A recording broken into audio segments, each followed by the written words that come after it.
அடுத்து நம்ம கிருஷ்ணா ராதாகிருஷ்ணன், நான் அவங்களை பற்றி முன்னாடியே சொல்லிட்டேன். ஒரு 30,000 பெண்களுக்கான தலைவியாக விளங்கி கொண்டிருக்கிறார். அவர் இப்போது 10வது உலக தமிழ் பொருளாதார மாநாட்டின் 2வது நாள் அருமையாக நடந்து கொண்டு இருக்கிறது. மேடையில் அமர்ந்து கொண்டிருக்கும் சான்றோர்களுக்கும் என்ன எதிரே இருக்கும் ஆன்றோர்களுக்கும் இந்த கருத்தரங்கத்தை தலைமை தாங்கி நடந்து கொண்டிருக்கும் எக்ஸலன்சி அவர்களுக்கும் தலைமைச் சிறந்த பெருந்தகைக்கும் இந்த விழாவினை ஏற்பாடு செய்திருக்கும் மிக பெரும் ஆளுமையான ஆற்றல் மிக்கவருமான என் அன்பு சகோதரர் திரு சம்பத் சார் அவர்களுக்கும் எனது அன்பார்ந்த வணக்கங்கள். மங்கையராய் பிறப்பதற்கு நல் மாதவம் செய்திட வேண்டும் அம்மா என்றதற்கு இணங்க நமது மகளிர் மேம்பாடு எதன் வழியாக எல்லாம் உயர்வு பெற உள்ளது என்பதை பற்றி நாம் இங்கு பேசிக்கொண்டிருக்கிறோம். பொதுவாக மகளிர் மேம்பாடு என்பது நல்ல ஒரு கல்வியின் மூலமாகவும் நல்ல ஒரு தொழில் முனைவின் மூலமாகவும் அல்லது அந்த கல்வியின் மூலம் நாம் பெற்ற வேலையின் மூலமாகவும் பெறப்படுகிறது.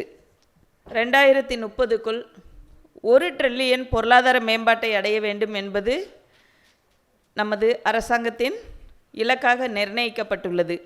இதில் 1 பில்லியன் என்பது 100 கோடி. அப்படி என்றால் 1 ட்ரில்லியன் என்பது ஏறத்தாழ 83 லட்சம் கோடி ஆகும். அதாவது நாம் இப்போது இருப்பது போல் 2 மடங்கு அளவை நாம் வளர்ச்சியடைய வேண்டும் என்பது குறிக்கிறது.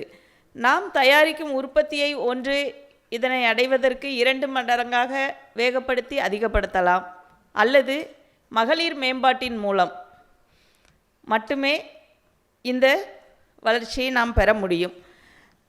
மகளிர் தொழில் முனைவு மேம்பாட்டு என்பது அடுத்த கட்டத்தை சென்றடைவது ஆகையால் இதில் 1 ட்ரில்லியன் எக்கனாமியை நாம் சென்றடைவதற்கு 3 முக்கிய காரணிகள் தேவைப்படுகிறது. 1 கல்வி, 2வது தொழில் முனைவு, 3வது வேலைவாய்ப்பு.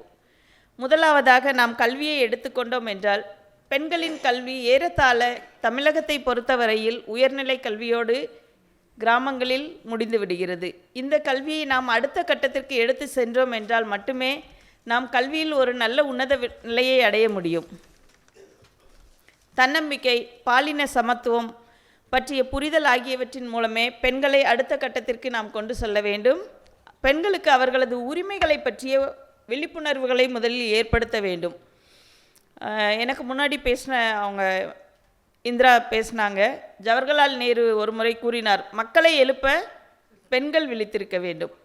ஏனென்றால் ஒரு பெண் மேம்பட்டால் அவர்களுடன் அவர்கள் குடும்பம் மேம்படும், கிராமம் மேம்படும், அத்துடன் தேசம் மேம்படும் என்று கூறினார். அது 100% சத்தியமான உண்மை. ஏனென்றால் பெண்கள் மேம்பாடு மட்டுமே அனைத்தையும் உள்ளடக்கி கொண்டிருக்கிறது. ஒரு ஆணின் வளர்ச்சி என்பது அவரது குடும்பத்தையும் அவரை சார்ந்தது மட்டும் இருந்தாலும் பெண்களின் மேம்பாடு என்பது அவர் சுற்றுப்புறத்தை சார்ந்ததாகவே அமைகிறது.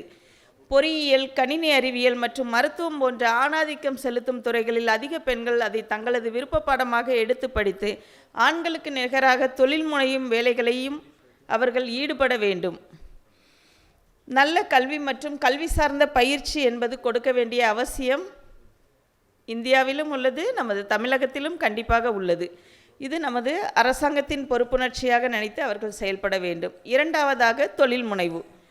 பெண்களுக்கு உழைப்பும் உற்பத்தியும் நமது சமுதாயத்தில் மிகவும் முக்கியம். ஏனென்றால் அதிகபட்ச அவர்களின் உழைப்பை கொண்டே நாம் எளிதாக அடுத்த கனவை நாம் எட்ட முடியும்.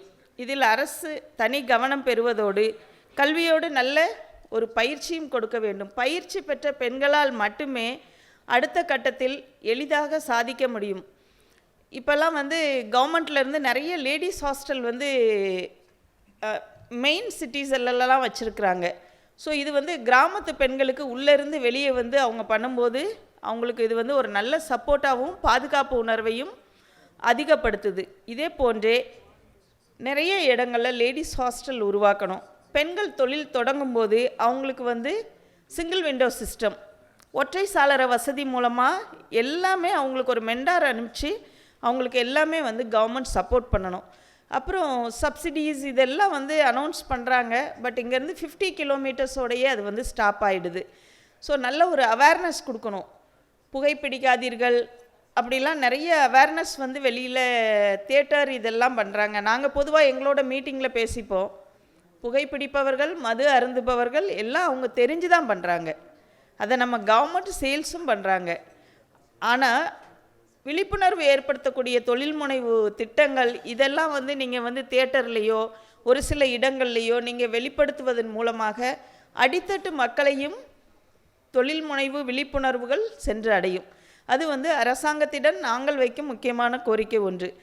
அதற்கு பிறகு வந்து லோன்ஸ் நிறைய இதிலலாம் வந்து கார் லோன் அதெல்லாம் விட நம்மளோட என்டர்ப்ரனர்ஷிப்காக நம்ம கேட்குற லோனோட இன்ட்ரெஸ்ட் ரேட் வந்து ரொம்ப அதிகமாக இருக்குது. ஸோ ஆர்பிஐயோட கன்சிடரேஷனோட பெண்களுக்காக தனி ஸ்பெஷலிஸ்ட் இது கொடுத்து அவங்க வந்து என்டர்ப்ரனர்ஷிப் பண்ணுற பெண்களுக்கு அவங்க வந்து ரேட் ஆஃப் இன்ட்ரெஸ்ட்டை கம்மி பண்ணணும் அப்படின்னுங்கிறது எங்களோட ஆசை.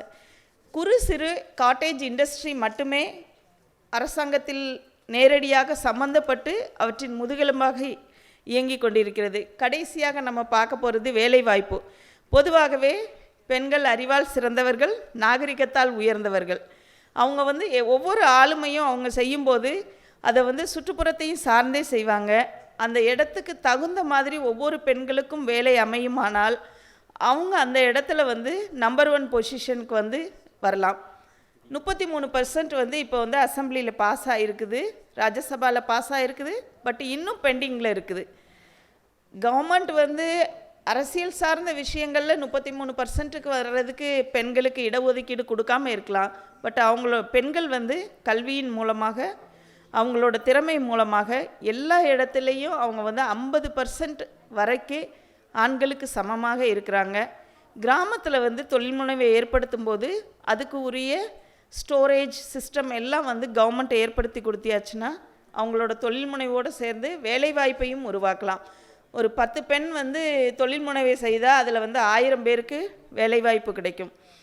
இயல்பாகவே பெண்களுக்கு தங்கள் குடும்பத்துடன் கூடிய பல தரப்பட்ட திறமையான வேலைகளை பார்க்கும் திறமைகள் உள்ளது. அந்த திறமையை நாம் நமது சமுதாய மேம்பாட்டுக்காகவும் பயன்படுத்தலாம். அவ்வாறு நாம் பயன்படுத்தும் அனைத்து தொழில்களும் அனைத்து வேலை வாய்ப்பும் கண்டிப்பாக சமூகத்தால் அங்கீகரிக்கப்பட்டு மிகப்பெரிய வளர்ச்சி அடையும். இது சமுதாய வளர்ச்சிக்கும் உறுதுணையாக இருக்கும். சம்பத் சாரை வந்து ஒரு 10 டேஸ்க்கு முன்னாடி போகும்போது விமன் எம்பவர்மெண்ட்டுக்கு செஷன் வச்சுருக்கீங்களான்னு கேட்கும்போது அவர் சொன்னார், இல்லைம்மா 3 டேஸ் தான் வந்து வைக்கிறதா இருந்தோம், இப்போ 2 டேஸாக ஷார்ட்கட் பண்ணியிருக்கிறோம். ஸோ அந்த செஷன் இருக்கிறது வந்து கொஞ்சம் சிரமந்தான் அப்படின்ற மாதிரி சொன்னாங்க. நான் அவர்கிட்ட வந்து ரெக்வெஸ்ட் பண்ணேன், சார் நீங்கள் எந்த செஷன் வைக்கிறீங்களோ இல்லையோ விமன் எம்பவர்மெண்ட் அப்படின்றத பற்றி ஒரு செஷன் கண்டிப்பாக வைக்கணும். ஏன்னா வந்து நம்ம சார் வந்து பேசும்போது சொன்னாங்க, என் கூட காலேஜ் படித்த பொண்ணுங்க வந்து 5% படித்தாங்க, 5 பேர் படித்தாங்க, இப்போ எவ்வளோ பேர் படிக்கிறாங்கன்னு. எல்லா ஆண்களுமே தங்களுக்கு மனைவியாக வருபவர்கள் சமைத்து போட்டால் போதும், ஆனால் தங்கள் பிள்ளைகள் வாகனம் ஓட்ட தெரிய வேண்டும், நன்கு படிக்க வேண்டும், நன்கு வேலை பார்க்க வேண்டும், அனைவரையும் அதிகாரம் பண்ணும் ஒரு இடத்துக்கு வர வேண்டும் என்பதையே விரும்புகிறார்கள். அதனுடைய மாற்று தோற்றம்தான் இன்றைய சமுதாயம். ஆகையால் பெண்கள் வந்து சிறந்ததை போற்றப்பட்டால் சிறந்தவை கண்டிப்பாக வளரும். பெண்கள் மிகச்சிறந்தவர்கள். அவர்களை நீங்கள் போற்ற அவர்கள் வளர்வார்கள், சமுதாயமும் வளரும். இந்த வாய்ப்புக்கு நன்றி கூறி விடைபெறுகிறேன். நன்றி, வணக்கம்.